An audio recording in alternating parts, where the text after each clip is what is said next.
There's a reason you feel like something's off, like the rules you were taught don't apply anymore. You gave everything, your time, your loyalty, your intentions, only to be left staring at the pieces of a script that never made sense. You were told women are delicate, emotional, nurturing. You were told love is pure, that if you just tried harder, stayed honest, stayed kind, it would work. But it didn't. And somewhere deep in your gut, you've started to suspect that the entire foundation you built your hopes on was a lie. Not because women are evil, not because men are victims, but because you were never told the truth. Almost 200 years ago, Arthur Schopenhauer tried to say something that no one wanted to hear. He wasn't a pickup artist. He wasn't a YouTuber. He was a philosopher, and one of the darkest ever. He believed life itself was suffering, and that our desires, especially romantic ones, were traps designed by nature to enslave us. But when he spoke about women, people didn't just disagree, they were outraged. He saw something that most men, to this day, are punished for even thinking. He didn't say it gently. He didn't try to protect feelings. He just laid it out, raw, cold, and merciless. This isn't about hate. This is about waking up. Because behind the words that got him ridiculed lies something many men are starting to feel but can't yet articulate. That they've been misled. Not just by women, but by society, culture, and even themselves. Schopenhauer warned us. But we didn't listen. Now we're paying the price. This is not a guide. It's not advice. It's a mirror. You can look away, or you can look in and start to understand. From the moment a boy becomes aware of women, he's handed an illusion. It's not handed by accident. It's curated. Fairy tales, love songs, classroom lectures, and family advice all whisper the same thing, that women are paragons of empathy, beauty, and grace, that they complete us. And so, before a man ever speaks to a woman, he's already been conditioned to see her not as she is, but as what he's been told she should be. This is the first betrayal, and it doesn't come from her. It comes from the world around you. Schopenhauer called it out early. He saw romantic love not as a divine union, but as a manipulation by nature, a trick to keep the species reproducing. Men fall in love with an illusion, but they pay for it with their energy, their focus, sometimes their lives. And still, they call it noble. They sacrifice willingly, proudly, and blindly. Why? Because the ideal they're chasing isn't just hers. It's theirs. They've mistaken projection for reality, and by the time they realize the difference, it's often too late. You thought she was pure. You thought she was different. But the pedestal you placed her on wasn't hers. It was built from every lie you were fed. You didn't fall for her. You fell for the version of her you created in your mind. And when she didn't live up to it, you blamed her. Or worse, you blamed yourself. The truth is, idealism is a trap. It doesn't just blind you, it makes you deaf to reality. Schopenhauer warned that once you idealize, you stop seeing clearly. And once you stop seeing clearly, you hand over your power.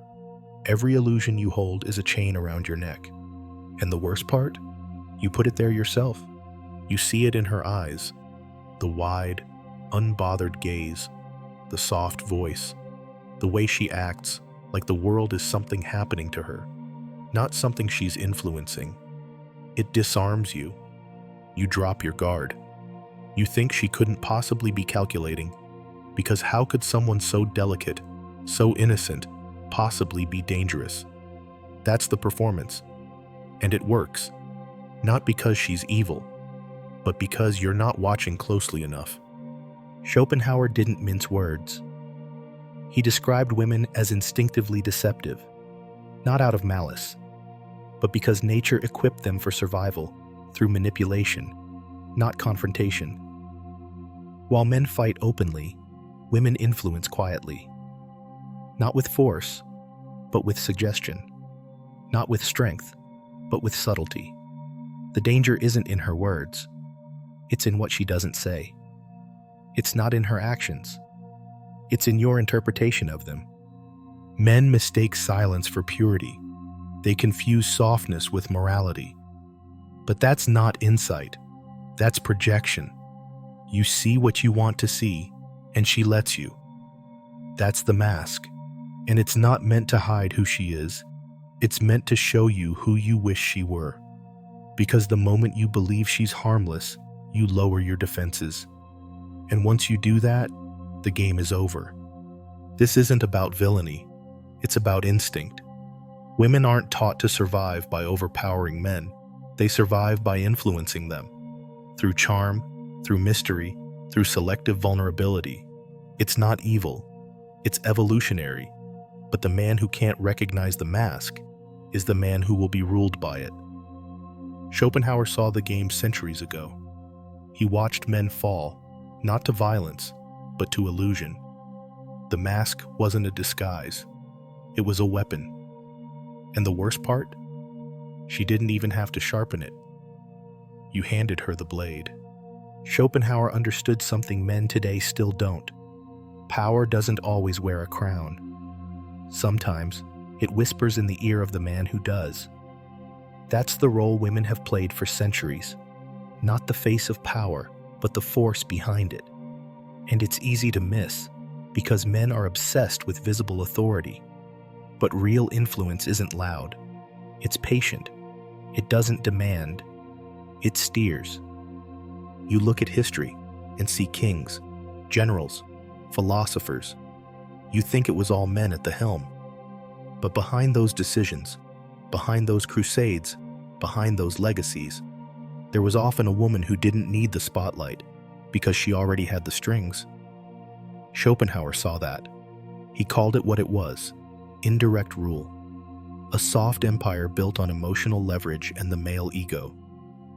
Women learned long ago that direct confrontation doesn't serve them, so instead, they positioned themselves where men are weakest, at the center of their desire. Not because they wanted men's power, but because they wanted men to use it for them. And once a man ties his worth to a woman's approval, he becomes predictable. He'll work, fight, and even destroy himself just to keep her smiling. That's not love. That's control. Schopenhauer saw how men were turned into instruments, not because they were forced, but because they were convinced. Convinced they were leading, when they were really following. Convinced they were protecting, when they were being used. And every time they ignored that soft voice shaping their choices, they thought they were free. But freedom isn't doing what you want when someone else gave you the reasons. That's not leadership. It's manipulation in disguise. And Schopenhauer knew the most dangerous power isn't the one you fear. It's the one you trust. Schopenhauer didn't just question women's nature. He dissected it. And one of the most brutal observations he made was this: women, he said, are children of a different kind. Not in years, but in mind. Not because they lack intelligence, but because their entire world revolves around the immediate, the now, the emotional weather of the moment. While men are burdened with long-term thinking, strategy, legacy, consequence, women, he argued, are built for the fleeting. To Schopenhauer, this wasn't cruelty. It was clarity. He saw that women never really leave the realm of childhood because their power lies in their vulnerability. In youth, it's cuteness. In adulthood, it becomes charm, neediness, and emotional sway. These tools don't evolve because they don't have to. The world rewards them. Men reinforce them. And so the cycle continues.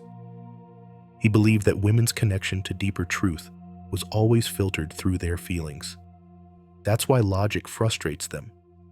Not because they can't grasp it, but because it threatens the system they thrive in. A system where emotion trumps evidence, where tears can stop a war, where mood becomes moral law. And men, trying to reason with that, often find themselves trapped, debating with a moving target. Schopenhauer didn't hate women. He pitied the man who misunderstood them. He saw that when a man expects a partner who thinks like him, he's preparing himself for betrayal. Not because she's cruel, but because she's different. Fundamentally, this isn't about superiority. It's about survival strategies. Men look to the future to conquer it. Women live in the present to master it. But when a man binds himself to someone who can't, or won't, carry the same psychological weight, he's not finding balance. He's taking on a dependent, and no kingdom survives when the king becomes the caretaker. Schopenhauer didn't just question women's temperament. He questioned their morality. Not because he believed women were evil, but because he saw that their concept of good and bad wasn't tied to principle. It was tethered to preference.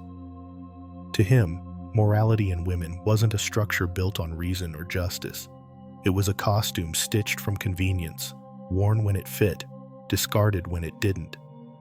He noticed that women's sense of right and wrong often adjusted based on how they felt about a person or a situation. If they liked someone, excuses flowed. If they didn't, judgment came fast and final. It wasn't hypocrisy in the traditional sense. It was emotional morality.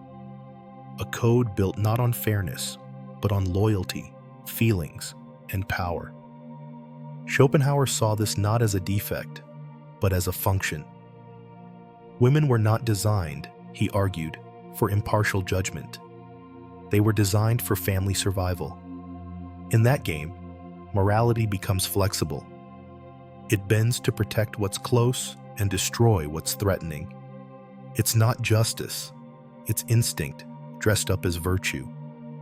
This is why, he claimed, women are often seen as nurturing yet ruthless, loving to those they care about, merciless to those they don't. The same woman who can cradle a child can destroy a man without guilt, if she feels it serves her or her offspring. And society rarely calls her out, because her actions are veiled in empathy, framed as reaction, not choice.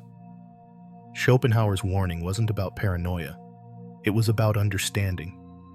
A man who mistakes emotional morality for ethical stability will find himself manipulated by someone who can justify anything through the lens of her feelings. She won't see herself as wrong, only hurt. And in her pain, every betrayal becomes self-defense. Every lie becomes survival. Every destruction becomes deserved. Schopenhauer saw through one of the most paradoxical forces in human nature, the power of weakness. Not physical power, not political power, but the subtle, invisible dominance that comes from appearing defenseless. He believed that women had mastered this art, not through conscious strategy, but through centuries of evolution. In a world that rewards strength, it's easy to miss the quiet control of those who pretend not to have any.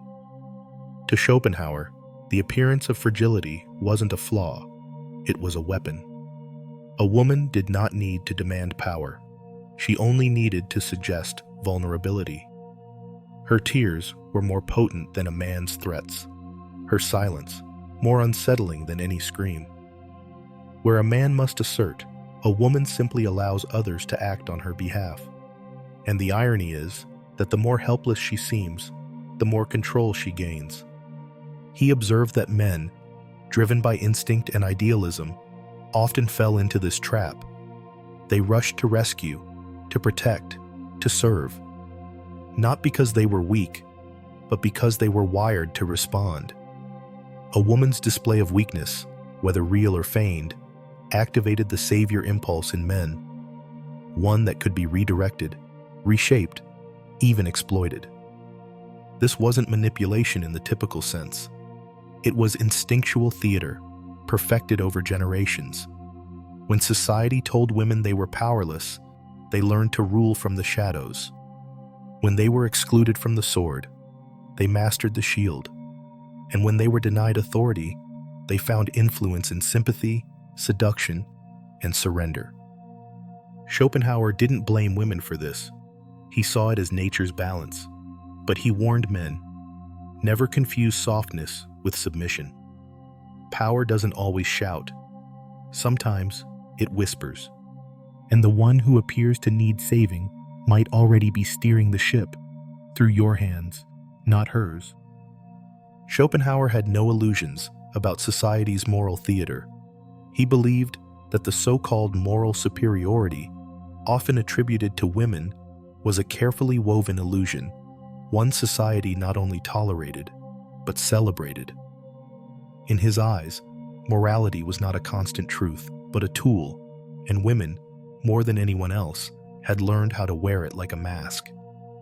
He argued that morality, when filtered through sentiment, becomes selective. Women, guided by emotion rather than logic, often judged right and wrong based not on principles, but on feelings. A deed was not good because it aligned with a universal truth, but because it felt right in the moment. And that moment was fleeting, vulnerable to desire, fear, and self-interest. To Schopenhauer, this meant women could justify contradictions without even realizing it. They could betray with a clear conscience, deceive while believing in their own innocence, and destroy while claiming to protect. The mask of morality didn't conceal evil intent. It made it invisible, even to the wearer. Because when you're convinced your actions come from love, guilt never arrives. He warned that men, taught to see women as the moral compass of civilization, often bowed to this illusion. They mistook instinct for wisdom, emotion for virtue. And once that mask was accepted as truth, it granted immunity. Criticism became cruelty, doubt became misogyny, and the game continued. Schopenhauer didn't deny that men could be immoral, but he pointed out that their sins were often brutal, obvious, and punishable. Women's misdeeds, cloaked in charm and justified by emotion, were harder to detect, and even harder to condemn. The tragedy, he said, is not that women wear masks. It's that men keep pretending they don't. And in that blindness, morality itself begins to rot, sweetened by smiles and shielded by sentiment. Schopenhauer observed something few dared to admit: society's obsession with the image of the eternal girl, not the woman of wisdom, but the woman untouched by age, complexity, or self-awareness. He believed this fixation didn't arise from reverence, but from fear, a fear of the mature woman, the one who sees through illusions and no longer plays by the script. To him, the idealization of youth in women was a form of control. It rewarded appearance over substance, flirtation over insight, obedience over understanding. A young woman, still entangled in vanity and romance, was more pliable, more dependent, more manageable. And so, men, and culture at large, praised her not for who she was, but for how long she could delay becoming anything more. This arrested development became not only expected, but demanded. Women learned to perform youth like a role, clinging to giggles, tantrums, and wide-eyed innocence long past the age of reason. Schopenhauer saw it as tragic, not because youth was cherished, but because womanhood itself was quietly vilified. He noted how, in literature and life, the girl is always the prize, while the older woman becomes either invisible or ridiculed. The girl is the muse, the fantasy, the excuse for risk. The woman is the mirror men turn away from, the one who knows too much and smiles too little. Schopenhauer wasn't romanticizing age. He was mourning what was lost in this fixation. When depth is buried beneath cosmetics, and wisdom is outshined by naivety, everyone suffers. Women are trapped in performances. Men fall in love with characters, not people. And maturity, which should be honored, is treated like a flaw. He warned that a civilization that fears mature femininity will never grow up itself. It will forever chase illusions and find only emptiness when the curtain falls. Schopenhauer understood something deeply uncomfortable about relationships. They were rarely just about love. Behind every whispered promise, behind every glance across a candlelit table, there often sat a silent negotiator: economics. And he didn't mean money in the crude sense, but value, leverage, transaction. Seduction, he argued, was not purely about desire. It was about strategy. A woman's beauty, in his view, became a currency. It was advertised, appraised, and exchanged, usually not for love, but for security, status, or comfort. Men, driven by instinct and fantasy, often failed to see the structure beneath the charm. They believed they were winning a heart. Often, they were buying a role in someone else's plan. Schopenhauer wasn't blaming women. He was indicting the system that made this necessary. In a world where women had few paths to autonomy, beauty became their capital. Seduction became survival. He saw this as a quiet war, not of guns, but of glances and gestures. One side played with sincerity, the other with calculation. Not out of malice, but because that's how the rules were written. And once seduction entered the room, truth quietly left.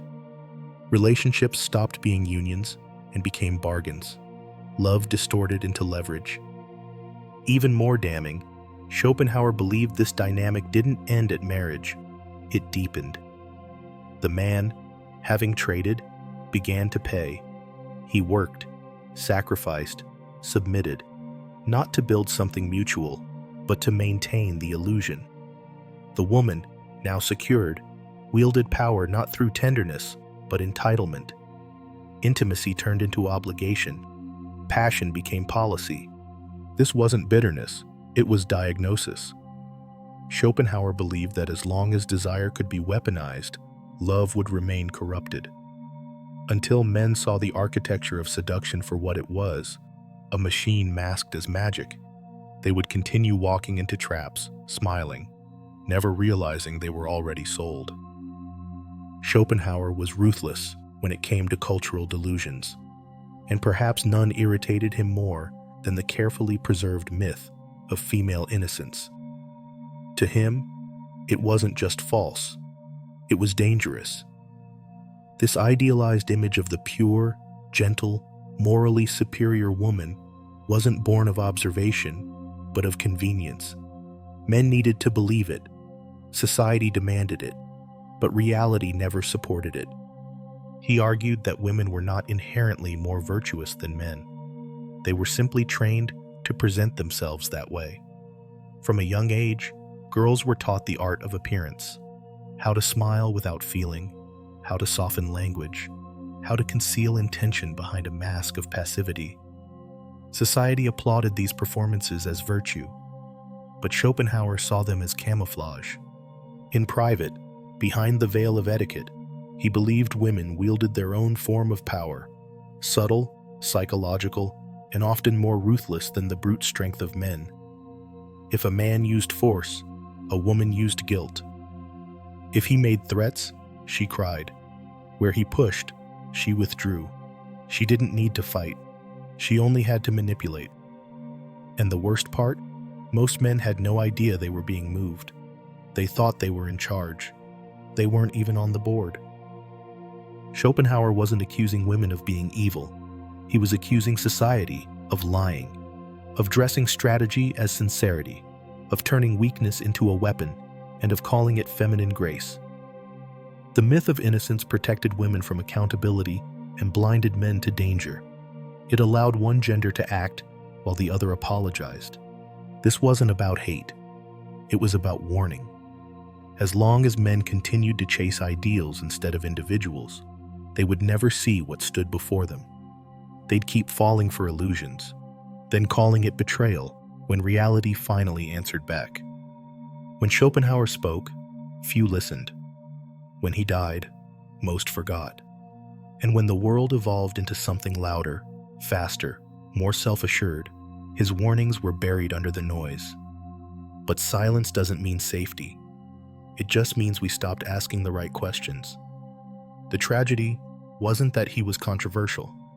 It was that he was dismissed, brushed off as bitter, labeled as outdated. Yet with each passing decade, his observations have grown more haunting, not less. He described a cultural shift before it happened. He predicted the imbalance before anyone named it. And he saw through the performance before the stage was even set. In today's world, relationships are collapsing under the weight of expectations no one can meet. Men wander confused, unsure of their place, afraid to lead, punished if they follow. Women push for more, but often find less. The language of love has become transactional, scripted, and tired. And what Schopenhauer warned has crept in through the back door. The commodification of intimacy, the rise of strategic affection, the loss of honest polarity between the sexes. But there's a reason his work has resurfaced. A reason his name is whispered again in digital corners and late-night podcasts. Because underneath the cynicism was something rare. Clarity. He didn't pander. He didn't flatter. He simply looked and said what others refused to. And that kind of voice doesn't stay buried forever. We don't have to agree with him, but to ignore him would be to repeat the mistake his own century made. A mistake that echoes in the modern man's confusion and the modern woman's discontent. Schopenhauer wasn't just warning men about women. He was warning both about the mirror, about what we become when we lie to ourselves long enough and call it progress.